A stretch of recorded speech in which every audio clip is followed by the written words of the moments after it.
राजस्थान की राजनीति में एक बार फिर से हलचल है और इस बार सुर्खियों के केंद्र में है भाजपा के कद्दावर नेता डॉक्टर सतीश पूनिया। एक ताज़ा इंटरव्यू में पूनिया ने ये बात कर दी जिसे अक्सर कांग्रेस के अंदर कई नेता दिल में सोचते हैं पर बोलते कोई नहीं। उन्होंने कहा कि अशोक गहलोत जी को अक्सर दिल्ली में कनेक्शन होने की वजह से मिल रहे हैं, लेकिन राजस्थान में अंधा आदमी भी बता दे कि संगठन में सचिन पायलट की भूमिका क्या है। सचिन पायलट ने 21 सीटों को बढ़ाकर कांग्रेस को सत्ता में पहुंचाया और बस यही बयान बना बेहस का विस्फोटक। राजस्थान कांग्रेस की पूरी राजनीति दो दुर्गों में इर्द गिर्द घूमती रही। अशोक गहलोत दिल्ली दरबार के भरोसेमंद अनुभवी संगठनकर्ता, सचिन पायलट युवा चेहरा, जमीनी से जुड़ी राजनीति, मेहनत और जनसंपर्क का आधार। पूनिया के बयान में इसी द्वंद को फिर से उजागर कर दिया।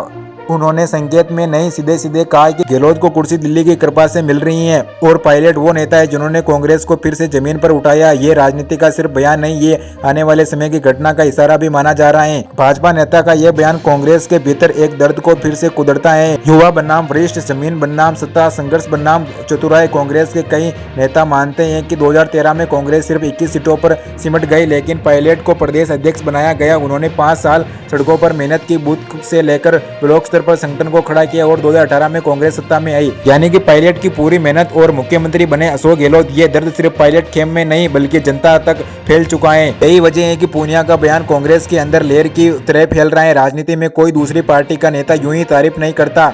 सतीश पूनिया का ये अनुभव ये बताता है कि वो जो भी बोलते हैं नाप तोल कर बोलते हैं। पायलट की तारीफ करना दरअसल 3 बड़े राजनीतिक संकेत देते हैं। पहला, कांग्रेस की अंदरूनी खाई को उजागर करना। भाजपा जानती है कि गहलोत पायलट की खींचतान जितनी बढ़ेगी उतना फायदा भाजपा को मिलेगा। और दूसरा, पायलट समर्थक का भरोसा हिलाना हुआ दिखाता है कि जिस नेता ने मेहनत की उसे कांग्रेस ने उसी वक्त हक नहीं दिया। और तीसरा, गहलोत की दिल्ली कलेक्शन वाली छवि स्थापित करना। ये वही नेटवर्क है जिसे भाजपा पिछले 10 सालों से बनाती आई है। गहलोत जमीनी नहीं बल्कि दिल्ली के पसंदीदा नेता। पूरी बातचीत को देखा जाए तो ये सिर्फ बयान नहीं, सोची समझे राजनीतिक स्ट्रेटजी है। राजस्थान की राजनीति का हर जानकार है कि 1998 से 2008 या 2013 गहलोत की ताकत हमेशा केंद्र में उनकी पकड़ रही है। वो जानते हैं कि दिल्ली दरबार से कब, कैसे और किसकी बात करनी है। उनके प्रशासनिक अनुभव, उनकी रणनीतियां उन्हें कांग्रेस का सबसे मजबूत चेहरा बनाती है। लेकिन यही बात पायलट के लिए चुनौती बन गई है। जहाँ पायलट की पहचान युवा, ऊर्जा, मेहनत और जनाधार है, वही गहलोत की पहचान चाणक्य नीति, नेटवर्क और नियंत्रण है। सतीश पूनिया की बात सबसे अहम हिस्सा ये है कि 21 सीटों की से कांग्रेस को सरकार तक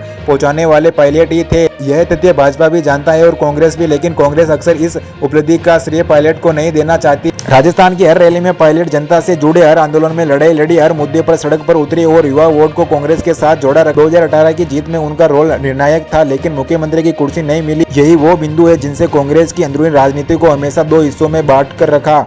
राजनीति में कुछ भी असंभव नहीं है। भाजपा की रणनीति हमेशा अधिकतम लाभ की होती है। पूनिया का यह बयान कुछ और सवाल खड़े करता है। क्या भाजपा पायलट को प्रशंसा देकर नया सिग्नल दे रही है? कांग्रेस को भी भीतर से कमजोर करने की रणनीति है या पायलट समर्थकों को मानसिक रूप से झकझोरने की चाल है? पूनिया का यह बयान सिर्फ बयान नहीं, नेटवर्क बिल्डिंग। गहलोत की छवि दिल्ली पर निर्भर अनुभवी नेता, पायलट की छवि मेहनत लेकिन उपशक्ति युवा। ये नेटवर्क दोनों पार्टियों के लिए चुनावी समीकरण बदल सकता है। कांग्रेस के लिए चुनावी और चुनौती ये होगी कि क्या वो 2 बड़े नेताओं के साथ रख पाएगी या फिर 2023 की तरह फुट उस फिर से नुकसान पहुंचाएगा। सतीश पूनिया के बयान ने राजस्थान की 30 साल की राजनीति फिर से खड़ी कर दी है। कई सवाल ये भी है कि एक तरफ दिल्ली के रणनीति का साम्राज्य अशोक गहलोत और दूसरी तरफ जमीनी की राजनीति का संघर्ष सचिन पायलट और बीच में राजस्थान की जनता जो हर बार इन 2 नामों के बीच बटी दिखाई देती है। अब आने वाला समय में क्या होगा ये तो वक्त बताएगा, लेकिन इतना तय है कि पूनिया का बयान इस बार सिर्फ खबर नहीं, एक ट्रेनिंग पॉइंट है।